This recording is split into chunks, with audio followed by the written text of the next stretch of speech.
Hey guys, back again doing another video. This time I'm running a default Pyro with the vanilla settings, basic flamethrower, basic shotgun.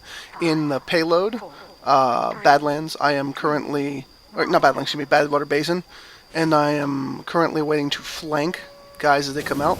There you go. Now this right here is actually a phenomenal example of how to play Pyro. You come in where they're not expecting, light them on fire, and run. A lot of people like to just rush right into battle and light things on fire until either you or the other person is dead, and they just keep that shit going the entire time. Well, realistically speaking, if you want to stay alive and you want to do the most damage, you have to treat Pyro more like he's an accessory to your battle rather than an attacking class. He's classified as offense, but really the best way to use him is to flank and hit and run.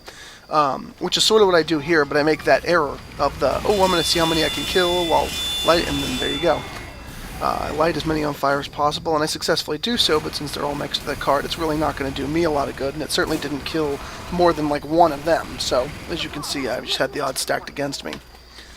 This situation, we don't have a super great team, as you can see there from that loadout. They have some heavy classes, but we've got two snipers. For such a small team versus team thing, that's almost inexcusable. But that first kill I made at the very beginning when I flanked out against the medic and took that heavy's medic out right off the bat, that's the strategy you basically almost always want to use. I'm about to successfully use it again here when I take out a couple of their guys and once again bolt out the door. You'll see here. See, everyone's on fire. Pull out the shotgun, run backwards, and look at that top right corner. Managed to knock one out of the park. Take a couple shots at him, and there you go. And that's basically what you always want to do with this class. Pyro is an easy class to hit things with. He's not easy to use, but he's easy to hit things with.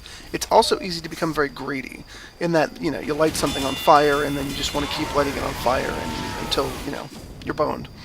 In this specific example here, that medic had the Kritzkrieg and, you know, basically laughed us off with his massive crits.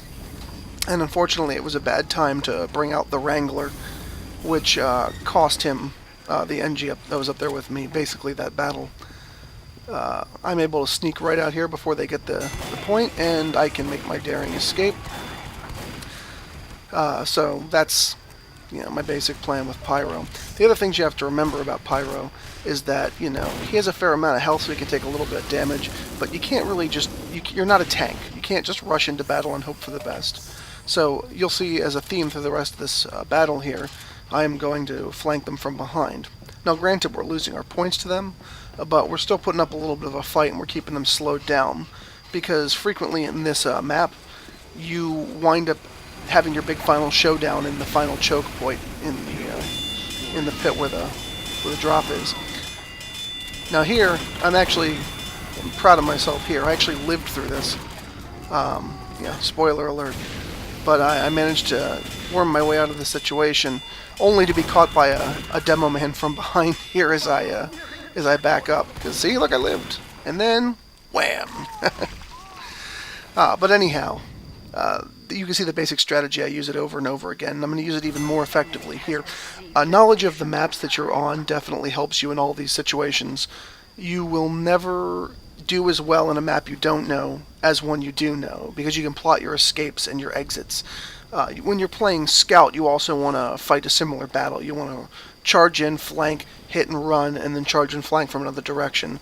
So I'd say with Pyro, Sniper, and Scout, the most of any of the classes, you really need to know your map. So I suggest finding one map you really like and you're pretty good at, and practicing on it with the classes so you can get a little bit better, and then you can move on and learn some other stuff. Now, as you can see, I did the flank and run thing again here. I didn't manage to take down anybody this time, but you'll notice I'm in constant motion. I'm constantly moving, and I'm constantly popping up behind them, which keeps them guessing as to where I am, since I'm always behind them. And look at that. The switch to the shotgun worked that time too. So that is the fourth time so far in this video that has successfully captured me some booty. Wow, did I really say that? I'm sorry. I apologize in advance for any of the language I use. That reminds people I'm actually from Baltimore. Alright, now, as you can see, we managed to take down a few guys there and push them off the cart. So now they're recouping by pulling their forces together. And that's something you need to do.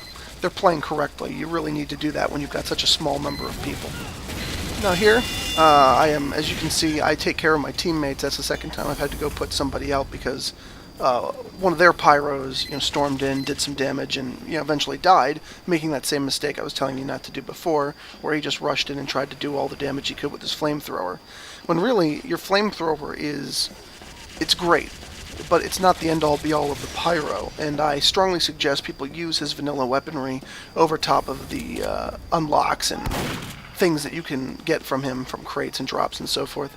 Because you look at the back burner, which sure does crits or mini crits from behind, and that's cool, but at the end of the day, you use way too much ammo putting people out and puffing people away, and that's a really strong accessory to have for him. And your team is always very thankful that you've got it. So really, if you're doing your homework here and you're learning something about the pyro, it's better, in my opinion, and of course you can play however you'd like, but in my opinion, I always find it best to use the basic layout here. Once again, yep, you see how that went. But unfortunately, it did not work out for me. Did take down one of their guys, though, and certainly distracted them from getting the point or doing damage to our sentry guns. So even though I didn't kill them all, it was certainly useful. Here's my buddy Jolt here. Keep holding down the fort. And as for the other secondary weapons that you can get for the pyro, like, what's he got? He's got his flare gun and his flare breaker, I think it's called. I don't remember, sorry. I don't ever use it, so what the hell do I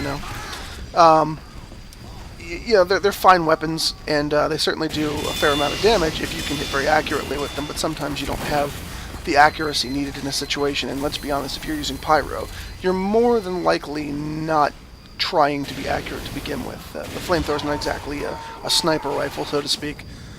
So, if you have a shotgun, that'll keep you in the game. That'll allow you to do long-range damage. Use regular shotgun, you got, 6 shots with it before you gotta reload. So, that puts you in a much better position to run and fire. So that way you can do your performance of light them on fire, hit them with the shotgun, and run away. Now, unfortunately, we lose. So, we're all down and out here, but I definitely displayed some great ways to handle the pyro and great ways to use them effectively against groups of enemies. Hope you enjoyed. Thank you.